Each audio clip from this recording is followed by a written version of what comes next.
In 1991, Madrid, we meet Veronica, a typical 15-year-old girl. She's responsible, taking care of her younger siblings, Lucia, Irene, and Antonito, while their single mother works long hours at a local bar. Life for Veronica seems pretty normal. She goes to a Catholic school, has friends, and tries to keep everything together at home. But beneath this normalcy is an emptiness. Veronica is struggling to cope with the recent death of her father, and the grief is heavy on her mind. Her sadness is a weight she carries alone, trying to protect her siblings from her pain.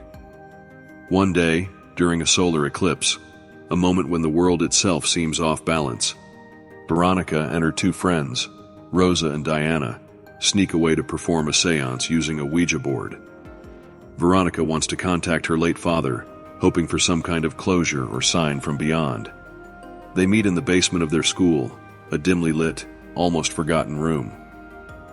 The excitement of the game is intoxicating at first, as they begin to ask the board questions. The mood quickly shifts, however, when Veronica becomes eerily entranced by the board, seemingly controlled by an unseen force.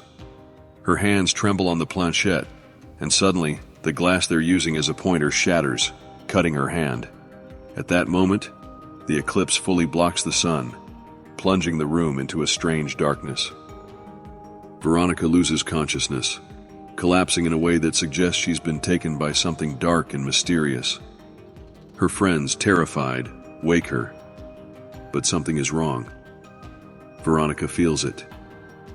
From that moment, the connection with the other side is forged, and something has crossed over into her world. Back at home, the atmosphere feels different. It's as if something invisible is watching her. Unexplainable things start happening. At night, she hears strange noises. Objects in the apartment shift slightly when no one is looking. She brushes it off at first, but these small disturbances grow into something much more sinister. The strange occurrences escalate. Veronica begins to see shadowy figures lurking in the corners of her vision. They seem to move when she's not looking directly at them, vanishing the moment she tries to focus on them. Her siblings notice too. Antonito, the youngest, starts sleepwalking, mumbling in his sleep about the man in the hallway. The lights flicker, and cold drafts sweep through the apartment, even though the windows are shut tight. Veronica grows more desperate as these forces become more aggressive. Doors slam on their own. Unseen hands yank at her bed covers in the middle of the night. The shadowy figures that once haunted the corners of her vision are now standing in the center of her room, watching her. As fear tightens its grip on her, Veronica seeks help from the one person who might understand what's happening. At her school, there's an old blind nun known as Hermana Muerte, Sister Death, who has a reputation for knowing things about the supernatural. Veronica approaches her, explaining the terrifying events that have taken over her life. The nun, without hesitation, warns Veronica that she made a grave mistake by using the Ouija board during the eclipse. She tells Veronica that she opened a door to the spirit world, a door that's letting something dark into her life. "You didn't speak to your father," the nun tells her ominously. "What you brought back is something else, something that feeds on fear and despair." The nun advises Veronica to perform a ritual to close the door she opened, but warns her it won't be easy, and the spirit is not going to let go without a fight. Terrified but determined to protect her siblings, Veronica prepares for the ritual. She draws protective symbols, gathers the necessary materials, plans to use the Ouija board one last time to send the entity back. But the entity is more powerful than she imagined, and it's getting stronger, feeding off her fear. Every moment she hesitates, it grows closer, pushing her to the brink. That night, while their mother is away working late, Veronica sets up the ritual in their apartment. She tells her siblings to stay in one room and not to come out no matter what they hear. With candles flickering and shadows dancing on the walls, she begins the process, trying to close the door she opened. But the entity has no intention of leaving. The apartment becomes a battleground.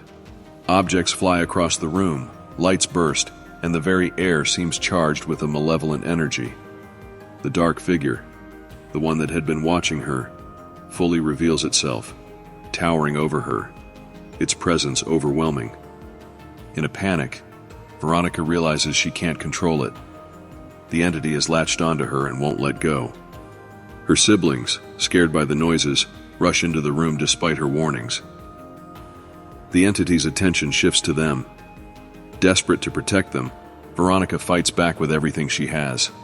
The scene is chaotic, doors slamming, furniture shaking, and a palpable tension in the air as the entity tries to take control. In a final act of bravery, Veronica sacrifices herself to save her siblings. She grabs Antonito and pulls him away from the entity's grasp, but the strain is too much. The entity's force is too strong. Veronica collapses, and the apartment falls eerily silent. In the aftermath, the police arrive, summoned by a frantic phone call from Veronica herself, just moments before everything went dark. They find the apartment in disarray, the aftermath of an unseen battle, and Veronica's lifeless body on the floor. The police are baffled. There's no sign of an intruder, yet the evidence of something violent is clear. The film closes on a haunting note, revealing that this terrifying story was based on the real-life events of the Vallecas case, a paranormal investigation that remains unsolved to this day. The police investigation into the Vallecas case, which inspired the movie Veronica, remains one of Spain's most famous unsolved paranormal cases. Here's a detailed overview.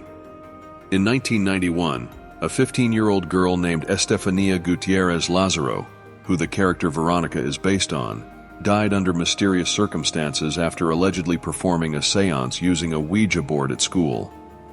The story suggests that Estefanía and her friends attempted to contact a deceased family member, and the séance was interrupted by a teacher, causing the Ouija board to break. After this, Estefanía reportedly began experiencing terrifying visions, hallucinations, and seizures. She would see dark figures and hear strange voices, claiming that something malevolent was haunting her. Her health deteriorated quickly, and she died in a hospital several months later, though the cause of death remained unclear, attributed to a sudden death under strange circumstances. Months after Estefania's death, her family, particularly her parents, reported increasingly bizarre and terrifying events happening in their home.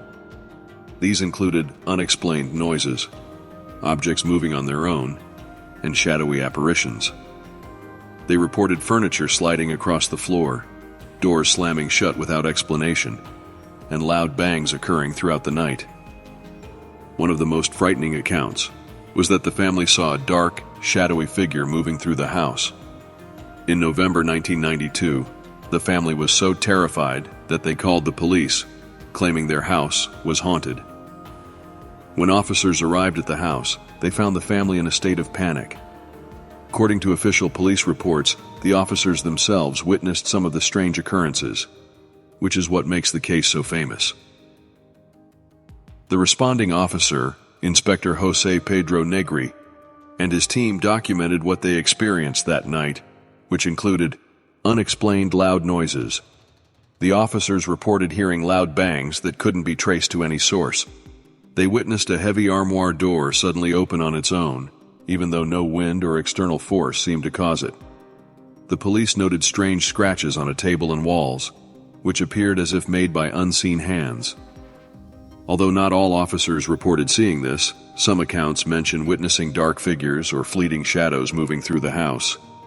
The police officers were so unnerved by what they saw that some of them refused to go back into the house. The case file from the incident remains one of the few documented police reports involving paranormal activity, as the officers had no explanation for the events they witnessed. Despite extensive investigations, no rational or scientific explanation was found for the events the police witnessed or the experiences of the Gutierrez family. Estefania's death was never conclusively linked to the paranormal, and her family's haunting experiences remained unexplained. Over time, the case became an urban legend, and to this day, it is considered one of the most credible and chilling paranormal cases in Spain.